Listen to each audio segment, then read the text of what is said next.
Miss Naravoli, earlier you testified about a 2019 tweet that was about President Trump, and I think it was from Miss Teagan. What was the tweet about?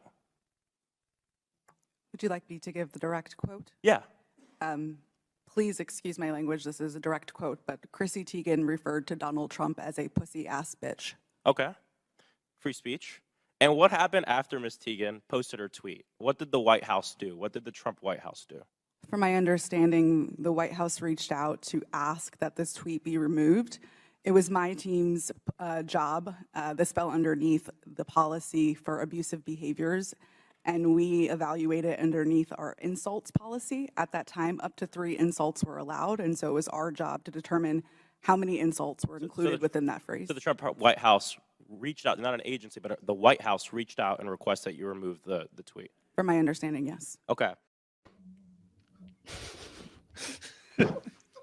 That's still such a funny comedy gag to hear somebody read in a very like legal voice something like pussy ass bitch. You know, it's still funny. And I love the idea that there's some like bean counter at Twitter HQ whose job is to decide whether pussy ass bitch counts as one insult.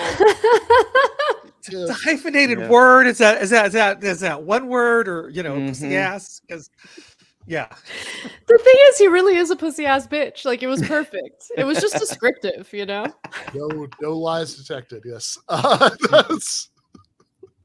mean, look, if there was any doubt about whether the description fit, I think having your staffers reach out to Twitter to try to get the tweet removed, kind of says it all. That's a classic pussy ass bitch move right there. It is. For sure. But look, I was paying attention to the Twitter files reporting in the beginning, but then I don't know. After the 56th edition, I just kind of lost interest. They covered this part, right? Or did we have to wait for a congressional hearing to find out that someone who was sitting in office was trying to censor people on Twitter? Yeah. So I remember Taibbi's first installment of the Twitter files said something about like there was like one tweet that was like there were requests were routinely made and honored from both the Biden campaign and the Trump White House, but then there were no examples. Right. Yeah. Right. Yeah. Which is like, come on. I mean, pussy ass bitch was just waiting for you. That's a really like if you needed a vivid case of like the kind of thing that the Trump administration, was trying to get removed. And it's I mean, my whole thing about Twitter files is always like, I do think there was some like actually important stuff in there, but like the problem is that certainly at least the first few people they gave it to were like all people who share the same like culture war preoccupations. So like, yep. They were gonna like go in there like, oh, what can we find about the Hunter Biden laptop? What can we find about Donald Trump being removed from Twitter? It's like we kind of heard about that. It's like you couldn't lead with like, I don't know, like Palestinian accounts being taken down, or like, gosh, I wonder what the Pentagon was asking for people to remove. I would have been a lot more interested in hearing that. Yeah. Oh my God. 1000%. I read sorry, just really quick. Bronco Marketeeks thing, and he wrote a thing about like what we should be paying attention to in the Twitter files, and he makes a good case, like the national security state like totally involved in Twitter. I don't see how they could possibly not be. Like they're gonna be, because that's where like all the information comes from. I can't imagine in America where they're not like in there all the time.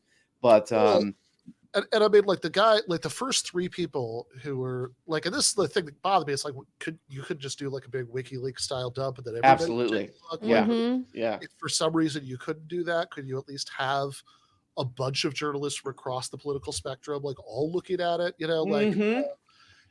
but like the first 3 people they had were, like it was Taibbi and Barry Weiss. Yeah, pass the baton. Are you saying Barry's not an objective journalist? How dare you? How dare you, Ben? Passing the baton back and forth for the first several.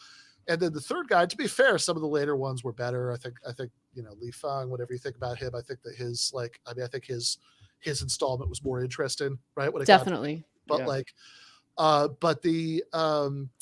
But the third guy they had, it was like, okay, it was like Taibbi, Barry Weiss, Taibbi, Barry Weiss, Taibbi, Barry Weiss. And then they brought in this third guy. It's like, oh, who's the third guy? And you could, like, the third guy had literally Michael Schellenberger, who literally wrote a book called San Francisco. It was a good book. You guys should read it. No, I'm serious. I interviewed him. I read the book. It's a good book. He was on Rogan too. Yeah. All I'm saying is, if the goal was to get half the country not to take this seriously, like, you know, like that, these are the people who you would give it to, if that was the goal, you know, just to have everybody perceive this as like, this is what maybe not team conservative exactly, but at least like team anti-woke wants you to care about.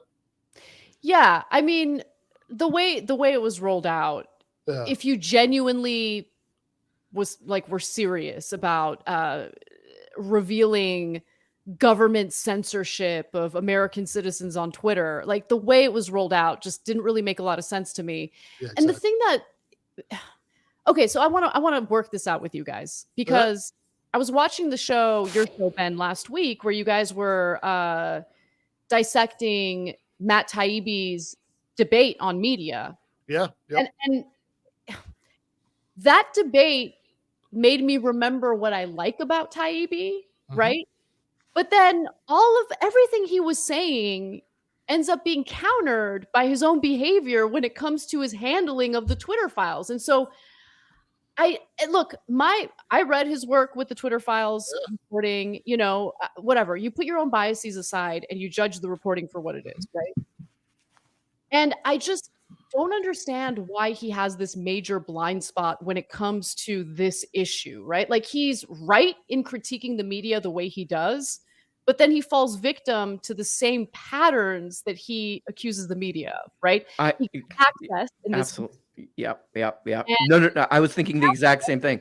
He was on Rogan too just a couple weeks ago, and I think I know what the answer is. That we're all kind of becoming cyborgs. I know I am, because I look at the audience numbers for my own channel and I'm like, oh shit, they kind of don't like this. Maybe I should never do that again, or never say that again. And I feel like that might be happening with Taibbi, because I noticed there's a ton of stuff I agree with Taibbi in the Joe Rogan interview. They're talking about the deep state and all this shit. I'm like, yep. All that shit's true, right? But they'll criticize CNN. They will not criticize Fox News. So I'm like, oh shit, okay, I kind of see what they kind of know their audience watches Fox News, so they're not going to hit that too hard, you know. People who know what they're rewarded for emphasizing have like a huge tug towards emphasizing that. It's like, I mean, I get it. Like, there's something I know I've talked to Anna about before. Like, I remember there was a period in like 2021 when I remember just thinking it was hilarious, because it was like, I'd go on the Majority Report and people in the chat would be like, oh, this Burgis guy, he's like he loves Glenn Greenwald and the January 6th, you know, insurrectionists and, you know, whatever. It's like that would be their, you know, perception of me. And then like I go on Katie Halper's show back then, and it'd be like, oh, he's a Democratic Party sheepdog, you know, who's against forced the vote.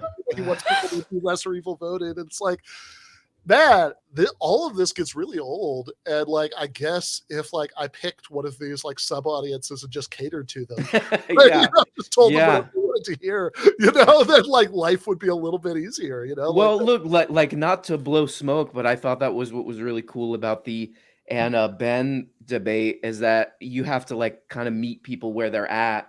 And I bet if Anna went on there and was just like I'm gonna really own this guy, everybody's defenses would have gone up. You know, they would have been like, oh, this is not my thing. You know, this is not my thing. And then they wouldn't have listened to all the good points that she made, you know?